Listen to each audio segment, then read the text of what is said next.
Bonjour à toutes et à tous, on se retrouve aujourd'hui pour la suite de ce concept zoom sur un personnage d'anime et de manga. Cette fois-ci la vidéo se portera sur Ace, un personnage épique et symbolique de One Piece, le manga le plus populaire de tous les temps, écrit et dessiné par Eiichiro Oda.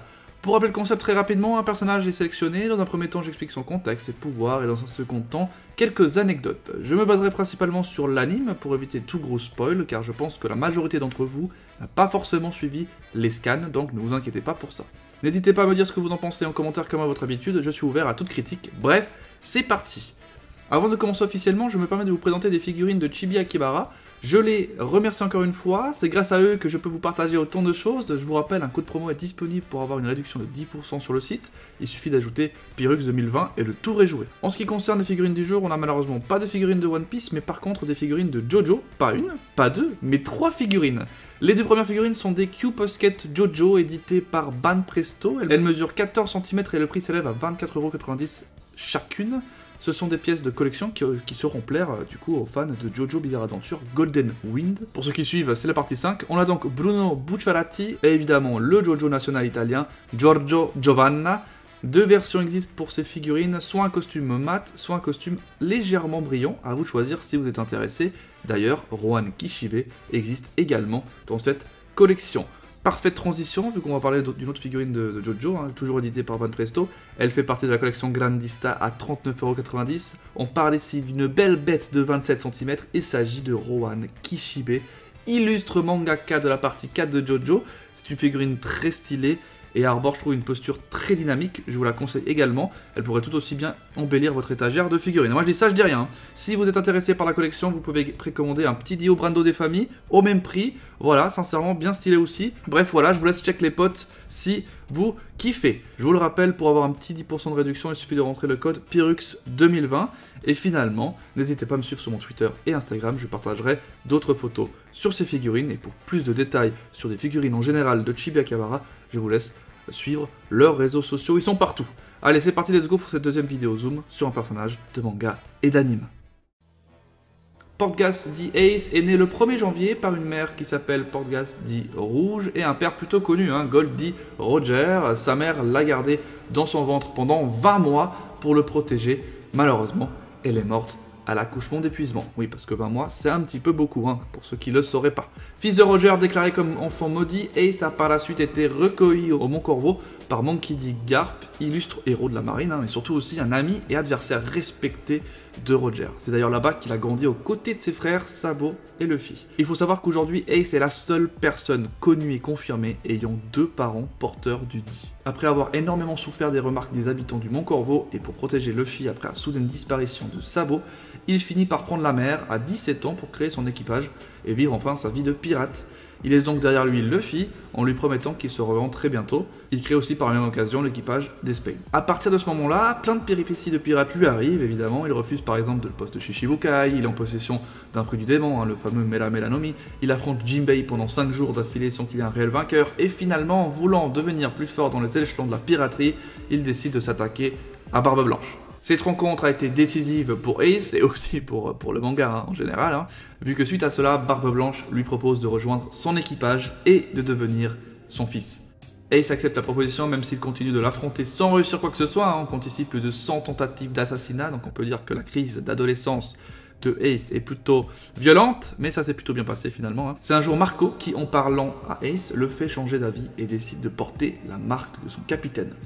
Il devient alors commandant officiel de la fameuse 2e division de Barbe Blanche. Il faut savoir qu'à ce moment-là, Ace est très heureux et apprend même que Luffy a lui aussi commencé son voyage. Évidemment, tout ce bonheur a une fin lorsque Barbe Noire, membre de la 2e division de Barbe Blanche, décide de tuer Satch pour récupérer son fruit du démon, le Yami Yami no Mi. Ace fait ici sa première erreur en le poursuivant seul et le traquant jusqu'à le retrouver sur l'île de Banalo. Malgré tous ses efforts pour venger Satch, il perd ce combat et est livré au gouvernement mondial par Barbe Noire qui était à ce moment-là, je vous le rappelle, temporairement Shishibukai. Il sera donc enfermé dans les plus bas fonds d'Impel Down, le temps qu'il se fasse transférer justement à Marineford pour son exécution. Donc en même temps que ce transfert, la guerre est déclarée entre la marine et l'alliance de Barbe Blanche. Toutes les personnes les plus puissantes ont été réunies pour ce grand moment. Luffy, quant à lui, arrive en cours de bataille et réussit malgré tout à le rejoindre avant son exécution.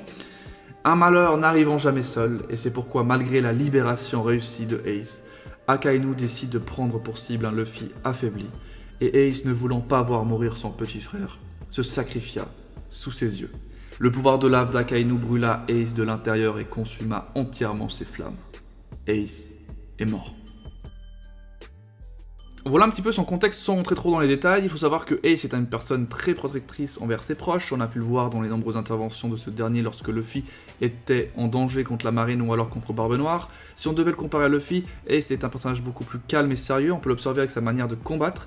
Il est également beaucoup plus conscient du danger qu'il court en étant pirate, et c'est d'ailleurs pour ça qu'il a de nombreuses reprises mis en garde Luffy. Malgré qu'il soit mort très rapidement, Ace laisse un très fort impact dans l'histoire de One Piece. Il fait partie du trio ASL, vous savez, le fameux Ace, Sabo, Luffy. Aujourd'hui, on parle d'un second de l'armée révolutionnaire, Sabo, qui se bat avec courage, hargne et détermination en utilisant le même pouvoir que Ace, et de l'autre considéré limite comme le 5e empereur, un Luffy loin d'être désemparé par la mort de son frère, qui sauve maintes et maintes fois des pays entiers et qui continue encore aujourd'hui. Finalement, Ace est mort, mais ses valeurs continuent à vivre à travers ses frères et son équipage, et ça, c'est beau. Même 8 ans après sa mort, Oda éparpille tellement d'indices dans son œuvre, on retrouve des clins d'œil énormes à Ace, que ce soit à Wano, ou encore dans les films comme celui de One Piece Stampede, lorsque Sabo fait son attaque pour aider les Mugi à s'échapper de la marine, on voit Ace en forme de flamme, lançant la même attaque que Sabo. Non, Ace est toujours présent. Finalement, de nombreuses personnes s'accordent pour dire que la mort de Ace est une bonne chose. Effectivement, ce dernier avait pour but ultime de trouver le One Piece, ce qui l'aurait mis en concurrence directe avec Luffy. Après, on aurait pu aussi imaginer une alliance tous les deux, voilà, ça aurait pu être aussi tout autant stylé. Qu'en pensez-vous d'ailleurs? Au niveau de ses pouvoirs, il est un utilisateur de fruits du démon de type Logia, qui s'appelle le Mera Mera no Mi. Il permet donc de créer, de contrôler et de se transformer en feu à volonté. À la mort de Ace, ce dernier est retrouvé par Sabo à Dressrosa, et c'est Sabo lui-même qui récupère le pouvoir de Ace. L'effort de ce fruit. Ce fruit permet de produire et de devenir l'élément auquel il est associé. C'est la définition même des fruits du démon de type Logia. Vu que ce fruit transforme tout en feu, le porteur a une haute tolérance à la chaleur. Heureusement, ça aurait été compliqué sinon. De plus, selon la portée de l'attaque de l'adversaire, la personne peut brûler. Les propriétés de ce fruit font que le porteur est immunisé contre les attaques physiques n'utilisant pas de haki. Et finalement, il lui permet également de se battre contre des personnes possédant le même type de fruit que lui. Par exemple, à tout hasard, Smoker. Faiblesse de ce fruit. Le pouvoir de ce fruit est respectivement annulé face au pouvoir de la glace, donc Aokiji, ou encore de la fumée, Smoker. Donc aucun effet l'un sur l'autre. Par contre, il est plus faible que le fruit de Akainu, le Magu Magu no Mi, qui a le fruit de la lave, et donc naturellement au-dessus et plus puissant que le fruit du feu de Ace, vu qu'il étouffe ses flammes. Ace possède un bon nombre de techniques différentes. Il a choisi des noms composés, de deux kanji généralement, avec une signification mythologique dans l'ensemble de ces techniques. Je ne vais pas forcément tout vous lister, parce qu'il y en a beaucoup, mais je vais vous donner mes deux préférés. Évidemment, Hiken, pour commencer, son attaque signature lui balance son surnom d'Ace au point ardent, donc il change tout simplement son point en feu et lance une colonne de feu. Et on a aussi sa technique ultime Dai Enkai Entei, donc il crée de grandes flammes en spirale centrées sur la paume de sa main, qu'il transforme en une boule de feu gigantesque pour la lancer ensuite sur son adversaire. Je la trouve tout simplement incroyable. Et vous, quelles sont les techniques que vous préférez de Ace? On va passer du coup à la partie un peu plus chiffrée, parce que je trouve aussi intéressant de pouvoir en sortir des petits stats par rapport à ce personnage. Donc, est-ce un personnage qui fait l'unanimité dans la communauté? Donc la réponse est assez vite répondue, on peut dire que oui. Si on passe par les différents sondages de popularité effectués par le Jump depuis l'apparition de Ace, il y en a eu 5 au total, et il est classé respectivement 8ème, 10ème, 5ème, 6ème et 5ème, en soit une moyenne de 8ème place quand il est vivant, et 5ème place quand il est passé du côté obscur, c'est-à-dire dès qu'il a été considéré mort, ce qui est quand même incroyable au vu du nombre important de personnages qu'il y a dans One Piece. Dites-vous que devant lui, on retrouve à 80% du temps les Mugi, normal, jusqu'à là rien n'est choquant, et à 2 reprises on retrouve quand même Shanks qui lui passe devant, comme ça. Je suis quand même curieux de savoir quel classement il aurait aujourd'hui en 2020, 10 ans après sa mort, et avec la montée en puissance de Big Mom, Kaido et l'arc Wano en règle générale. Franchement, je serais curieux. Il faut savoir que durant l'année 2010, One Piece avait établi un record de vente avec plus de 32 millions d'exemplaires vendus. C'est aujourd'hui sa 2e meilleure année de tous les temps.